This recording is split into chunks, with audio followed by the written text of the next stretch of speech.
September 9th Daily Devotional from the Heart by Ellen G. White. Joseph, God's unwavering witness. The Lord was with Joseph, and he was a successful man, and he was in the house of his master the Egyptian. Genesis chapter 39, verse 2. It was God's design that through Joseph, Bible religion should be introduced among the Egyptians. This faithful witness was to represent Christ in the court of kings. Through dreams, God communicated with Joseph in his youth, giving him an intimation of the high position he would be called to fill. The brothers of Joseph, to prevent the fulfillment of his dreams, sold him as a slave, but their cruel act resulted in bringing about the very thing the dreams had foretold. Those who seek to turn aside the purpose of God and oppose his will may appear for a time to prosper, but God is at work to fulfill his own purposes, and he will make manifest who is the ruler of the heavens and the earth. Joseph regarded his being sold in Egypt as the greatest calamity that could have befallen him, but he saw the necessity of trusting in God, as he had never done when protected by his father's love.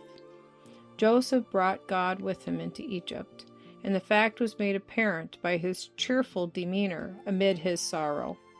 It is God's purpose that those who love and honor his name shall be honored also themselves, and that the glory given to God through them shall be reflected upon themselves.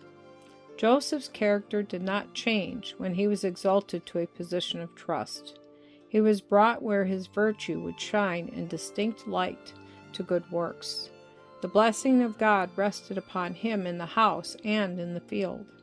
All the responsibilities of Potiphar's house were placed upon him, and in all this he manifested steadfast integrity, for he loved and feared God. Placed as he was in the society of learned men, he gained a knowledge of science and language. This was his training school, that in early manhood he might become qualified to be Prime Minister of Egypt. He learned those things that would be essential in his future position of trust. He gathered all the wisdom and knowledge and tact that his opportunities presented, and these were not few. Yet his heart was steadfast with God.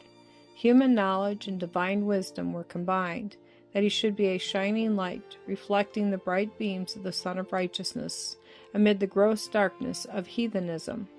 Here the religion of the Hebrew was seen to be of an altogether different character from the religious rites and customs of the idolatrous Egyptians.